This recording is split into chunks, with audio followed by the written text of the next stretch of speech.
Indian murder mystery. 1 जनवरी 2021।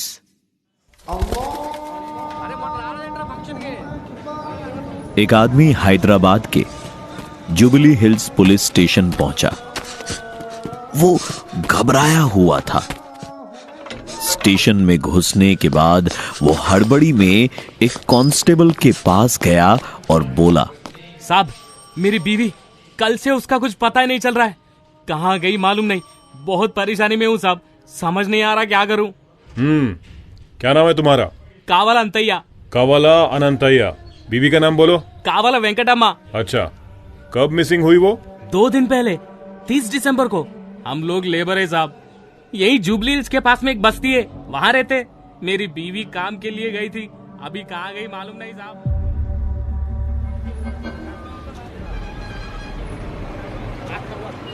2011 के census के मुताबिक हैदराबाद भारत का चौथा सबसे ज्यादा आबादी वाला शहर है।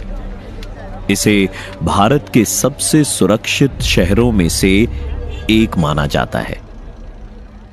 लेकिन हर शहर की तरह हैदराबाद की भी एक कहानी है, खून में सनी हुई एक कहानी। हैदराबाद का जुबली हिल्स का इलाका, जो कि आम तौर पर खाली रहता है, वहां कुछ पुलिस वालों की भीड़ मौजूद थी।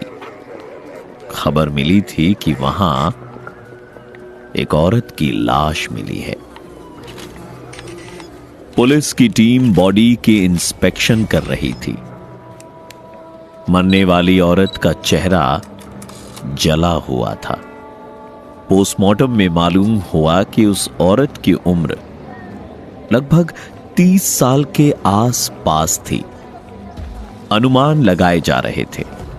आसपास के लोगों से बयान लिए जा रहे थे और कोशिश की जा रही थी कि किसी तरह इस बॉडी की पहचान हो सके और कोई सबूत मिल सके। मालूम हुआ यह औरत कवाला वेंकटम्मा थी, वही औरत जिसका पति उसकी मिसिंग कंप्लेंट लिखवाने आया था।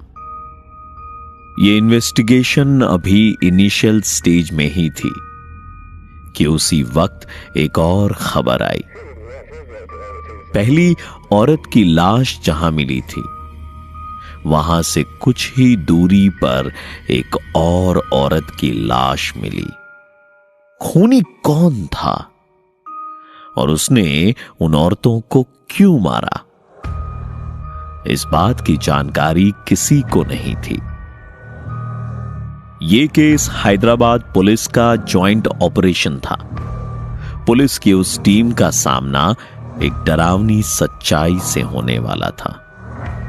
वो सच्चाई जो उन्हें जुडिशियल सिस्टम की काबिलियत पर शक करने पर मजबूर कर देने वाली थी। यह केस 2021 का था, लेकिन इसकी जड़ें 20 साल पीछे तक जाती हैं। यह केस है मैना रामुलू का।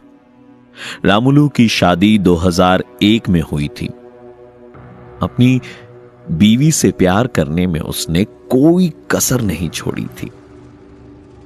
लेकिन वो कहते हैं ना कि हादसे किसी के भी साथ हो जाते हैं। रामुलू के साथ भी एक ऐसा ही हादसा हुआ। उसकी पत्नी किसी और से प्यार करने लगी। रामुलू को डर था कि उसकी बीवी उसे छोड़ देगी, और एक दिन उसका डर सच हो गया। उसकी बीवी एक दिन घर छोड़कर चली गई। घर लौटने पर उसे एहसास होता है कि उसकी बीवी ने उसे धोखा दे दिया है, और रामुलू घर का सामान पटकना शुरू कर देता है। मैं तुम्हें बर्बाद कर दूंगा।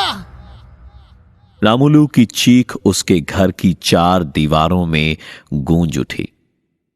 लगा जैसे उसकी चीखें आज उन दीवारों को तोड़ देगी। मैना रामुलू के अंदर एक सिहरन उठी और उस दिन रामुलू हमेशा हमेशा के लिए बदल गया। उसके अंदर के जज्बात, उसके अंदर का प्यार सब खत्म हो गया। कुछ बच गया तो वो था बस जुनून।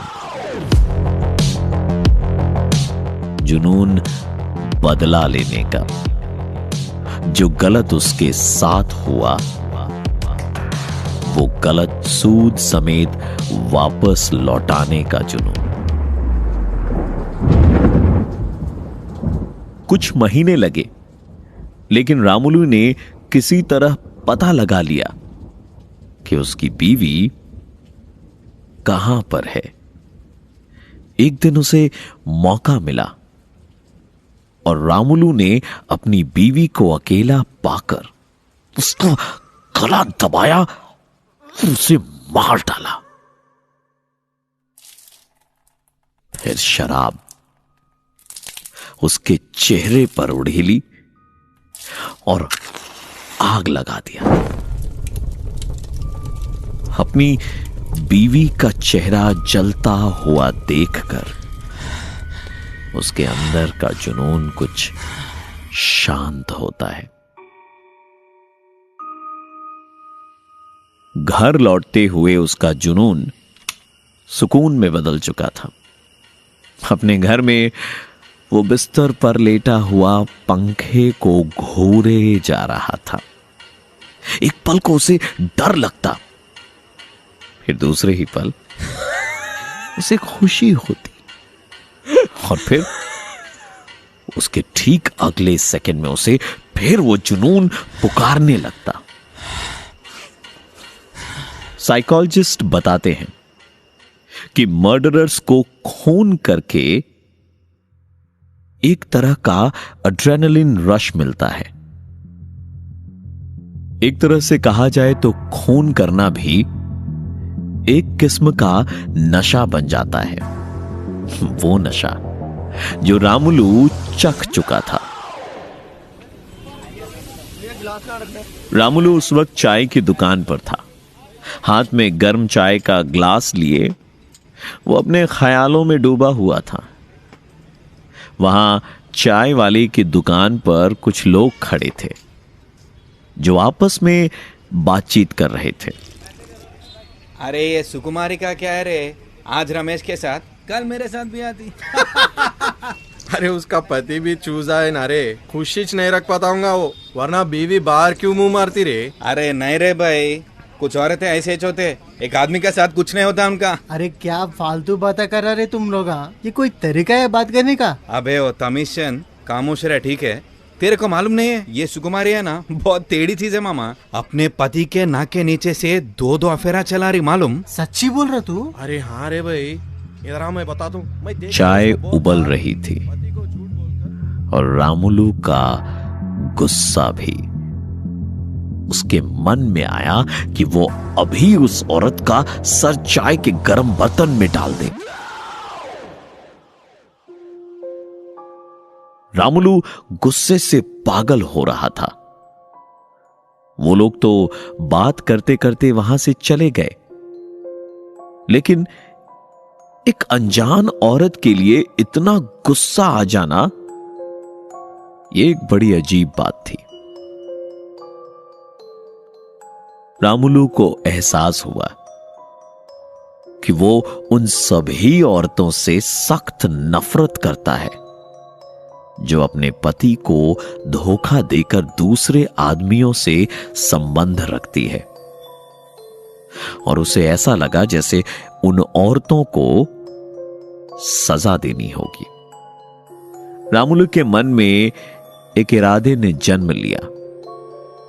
उसने ये तय किया कि अब वो उन सभी औरतों को सबक सिखाएगा जो अपने पति को धोखा देती हैं।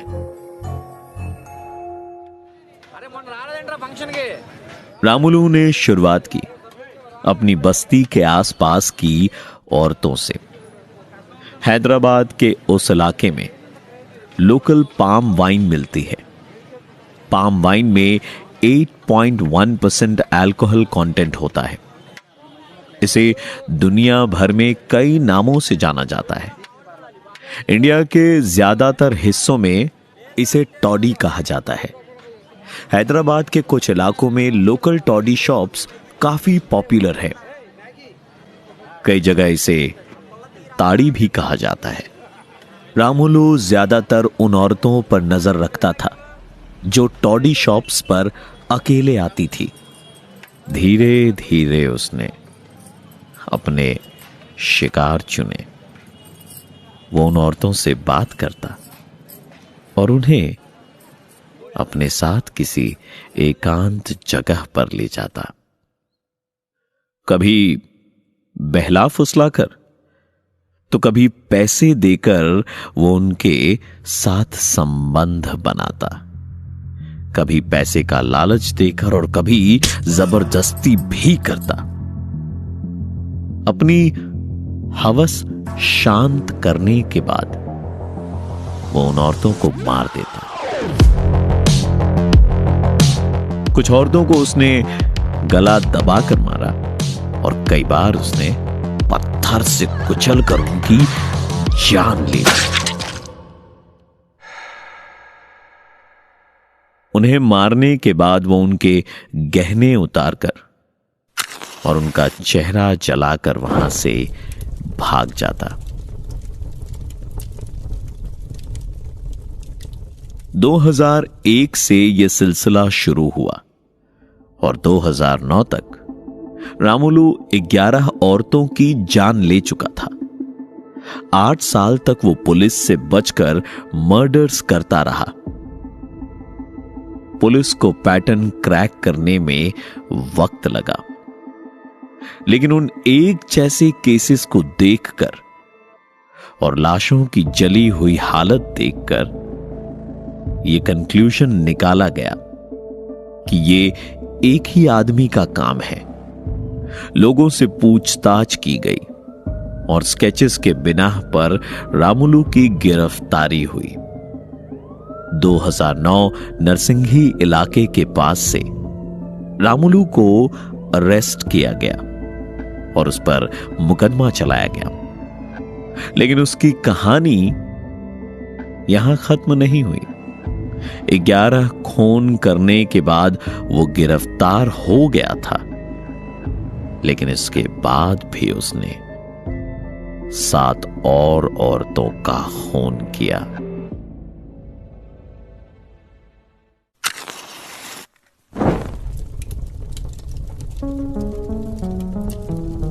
रामुलू की कहानी में आगे क्या हुआ वो मैं आपको अगले एपिसोड में सुनाऊंगा। मैं हूं प्रवीण और आप सुन रहे हैं